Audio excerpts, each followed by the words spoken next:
Hello everyone, my name is Clantis and welcome to the clan. So without further ado, let's get into this video. But before we get into the video, please do me a favor by smashing the like button. Guys, if you see me getting lower and lower and lower, that's because I elevated my chair and for some reason it kinda like sinks down. But we are not there. We are going to the Knockout Thing High Court where there was bombshells that were being dropped. All I could say to you, my fellow clan members, is Ngome Zulu, Ngome Zulu, Ngome Zulu. I wish I could bang the table, but I don't want to make that noise aesthetic. But anyways, Mr. Ngome Zulu did an amazing job with Deputy Sata Sole, Miss Mukhole. It's funny because her name is Butubukai. What sis? When you want to see another woman's child go to prison for a crime they did not commit, you were caught with your pants down, Miss Muhola. Mr. Ngome Zulu had you against the wall and you were trying to... and you were lost for words compared to how you were when you took the stand, all confident and sure of yourself. And then when the truth was being brought to you as an investigating officer of this particular docket, suddenly crickets. And you went as far now as trying to tell a whole officer of the court how to do their work. Why? Because you were stuck with that. What lies should I tell now? I was not prepared. What is this guy doing to me? Because it's exposing the lies that you guys have been telling. The lies that you told in the trial within a trial. The chickens have now come home to roast. I know it's to roost, but you know, we're improvising here because you're getting roasted there. Understand, ma'am? But I don't want to start with this one. I want to start with Tia. Number one, what was the whole purpose of Tia taking the stand this morning? Because the last time I checked, the DNA, it disproved that any of the 5 men that stand accused of killing Senzo Mayo were ever in the Komalo house. And that hat that was left behind did not belong to any of the 5 accused of killing Senzo Mayo. So now why did we have Tia there? For what good reason? To waste court's time? But for me, if only whoever stopped him just gave him about 30 seconds to spill the tea. Remember what he was saying? He did not know that he was near a hot mic. And after he's done his testimony, whatever it is that he was telling the court, then the accused, I think it was accused number 4 and 5 raised their hands or something like that. And then he was heard whispering that they are going to dispute his testimony. And then just when he was about to spill the tea, like what he's going to do or say, he says, if they are going to dispute this, and then he goes quiet. I think it is the interpreter, whom I think probably is also involved in this whole saga, was like, yeah, no, the mic here can hear everything you are saying because you are close to it. I'm not saying that he is, but who stopped him? Who stopped him? Why was he stopped? Because I just wanted 30 seconds. I know in that 30 seconds, he would have told a lot. But anyways, without him telling a lot, we already know this is a fabrication. This entire case is a fabrication. And then he was about to reveal this fabrication that if these guys dispute what he's going to say, he's just going to add a lie and say something. If you remember as well, what he said after when he was examined once again, he said that criminals. Now, why he was saying criminals to people who are innocent until proven guilty is because he was trying his level best to convince the court that he's the credible one. Don't listen to these criminals, people that have not even been convicted of the killing of Senzo Mayiwa. And I did see, oh goodness, why did the SABC bring back the live chat? I saw some people in the live chat saying they are criminals, they are convicted. Yes, for Uguba Inkabi 30%ers, not for the Senzo Mayiwa murder. You can't call them criminals when they are innocent until proven guilty. They are not criminals until they are proven guilty. Get that through your thick skull. But the question was, if they disputed him, what was he going to say or do? What was he going to say or do? Because it's clear that all that he was doing on the stand was to try and defend and protect the lies that they've been telling on the stand. That's it. Like I said, all these DNA swabs, what were they for?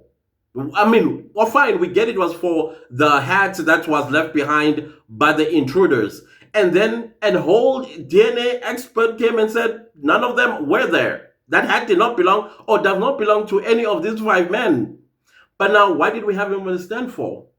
Then, of course, the defense, after Baloyi was done with his evidence in chief, they did not have any questions for Mr. Tsia. I wish somebody stood up and say, but anyway, I don't think they heard. We only ones that heard, right? That were watching. Ah, man. I'm sure if Nisi heard that, he was going to want to know, what were you going to do, sir? And this is when Advocate Baloyi called yet another witness in the form of Butubukai Mukhola. I was like, oh gosh, no. Are we going to be subjected to this torture for the next how many days?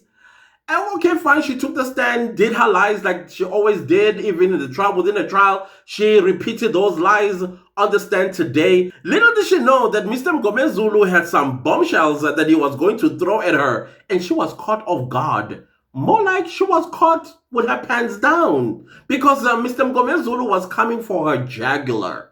Figuratively, of course. So like I said, Ms. Mukhola regurgitated everything that she testified about in the trial within a trial. And this is when Mr. Mgomezulu really went for her regarding the cell phones, regarding the arrest of accused number 1 and accused number 5. The expose about accused number 5, that one left Mukhola with her jaw on the floor. Like, seriously, she had no comment. She was stuttering over her words. She was really trying to dodge and duck and dive and playing somebody that is smart, when in fact she was already cornered by Mr. Mgomezulu. She is caught because of what transpired in General Leshabane's office. Well, they think it's Leshabane's office, but we'll get to that. And my speculations about what I think actually is happening here, because I had to think about it. I'm like, oh my goodness, I think we've been holding the wrong end of the stick here. The real person that is involved or is the reason why we are where we are today could be General Leshabane. But we'll get there. The way Mr. Mgomezulu had Mukhola, she did not know her right from her left. She was like, if you could ask this question in a different way. No, ma'am, the question was clear. You are the investigating officer. You should have all the answers, and you should anticipate questions based on your investigation. And there were people that were making arrests without her knowing what the purpose of these arrests were, and yet she is the lead investigator in this case. That was quite telling. So she knew that Musa Sibiya was arrested in 2019, but she says he was arrested for drugs. She learned that actually, no, it was for the death of Senzo Meiwa. And he was actually let gone on that very same day. And then the next arrest was on drugs. Now, this is the biggest bombshell that I thought that Mr. Mgomezulu dropped, was about Mr. General Leshabane and General Sibiya. And in that office, there was Leshabane, Sibiya, Zungu, and Mukubo. And then Zungu was telling a fib to General Leshabane about Ntuli. That Ntuli, in 2019-2020, he was all over Tembisa. So when Mr. Mukubo was listening to this fib that's being told by Zungu, this is when he realized that all of this is a bunch of lies. This is a cooked up case. So he asked, which Ntuli are you talking about? This is when Zungu whips out his phone, goes into his picture gallery, and whips out the picture of Ntuli. And then Mukubo looks at the picture and tells the general or the generals that no, this is impossible because I arrested this man in 2018 and he's still in jail. And this is apparently where General Leshabane held his head with his hand or carried his hands on his head and murmured something about that he's in trouble and how is he going to explain himself, I cannot remember to who, why Sibiya was arrested and should be arrested together with Ntuli. But mostly why Sibiya should be arrested. Now, this is where my speculation come in. Please understand, this is my speculation. There is a cover-up here in this case. So I'm thinking there may be more than one cover-up. We already know who's been covered up in this matter. You know, the son was amongst the people that were there on the 26th of October 2014. Now it looks like the other cover up, especially when it comes to accused number one, because accused number one has to be part and parcel of these other four men, because the general was misled by Zungu. And now, in order to protect the general from being in trouble, they needed to go and find drugs in Sibiya's house. They did not have a search warrant. They just went into his house and came back with a bag of drugs. If my speculation is anything to go by, I'm terribly disappointed in General Leshabane, that he would allow another man's child to go and spend the rest of his life in prison for something he did not do, all because you made a mistake of listening to a liar in Zungu. Wow. And the interesting part was General Sibiya running away.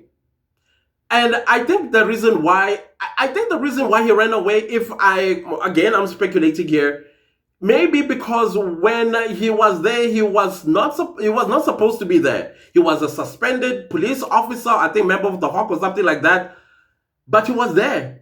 And then he realized that, oh my goodness, I just witnessed a big fib. Let me run away, because a man that was part of the investigators said, no, this man that you are talking about is already in jail. He was never in Tembisa. How is that even possible? And he made a run for it, to save himself, probably to even save General Leshabane. So this is where I made a little note that I'm just going to read what I said. I said, the General Leshabane just learned that he was misled by Zungu. Makubo set the record straight about Ntuli being in jail, and impossible that he was around Tembisa in 2019. General Leshabane needs, okay.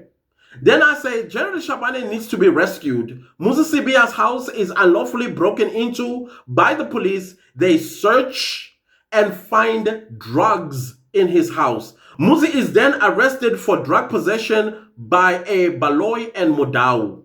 After hearing this bombshell, I'm starting to think some few things now. Like, oh, okay, like I said already, the cover-up, I think, is for Leshabane. That is what I'm beginning to think. I'm also starting to think the reason why Mr. Makubo was removed from Senzo Meyiwa murder investigation. And also, it's starting to make sense why Mr. Makubo found himself with false cases against him that were thrown out of court for lack of evidence.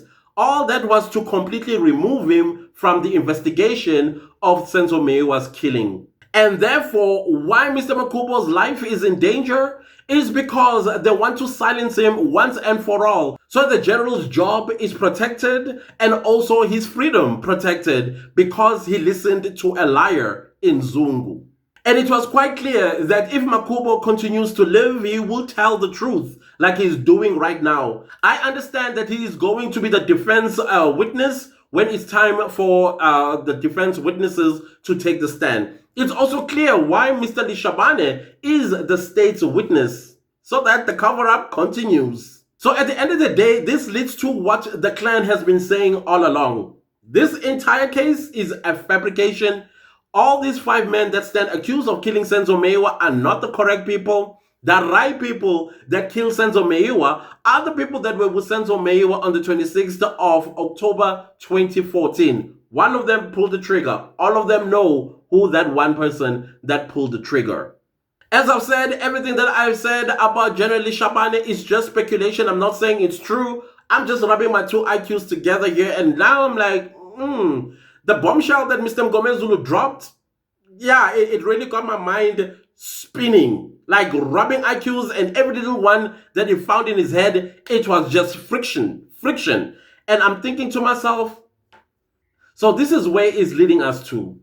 A general who needs to be protected because he made a mistake of listening to a liar, and a person, innocent person, got arrested, and today this innocent person is now known as accused number 1, Musa Sibiya.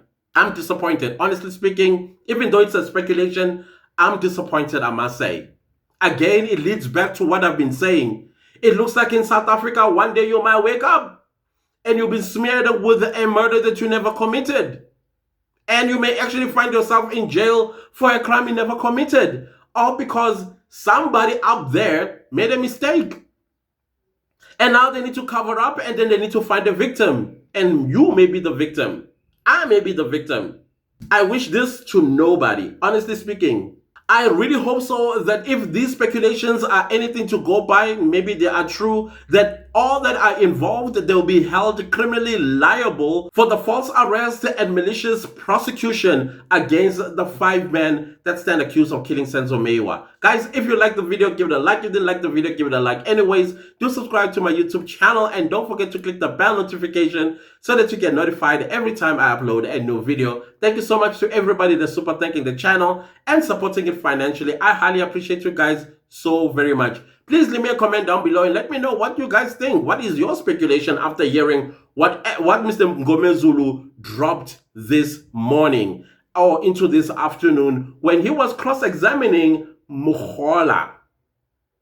I almost said something. But other than that, guys, also share this video far and wide. I'll see you next time in a new video. Goodbye.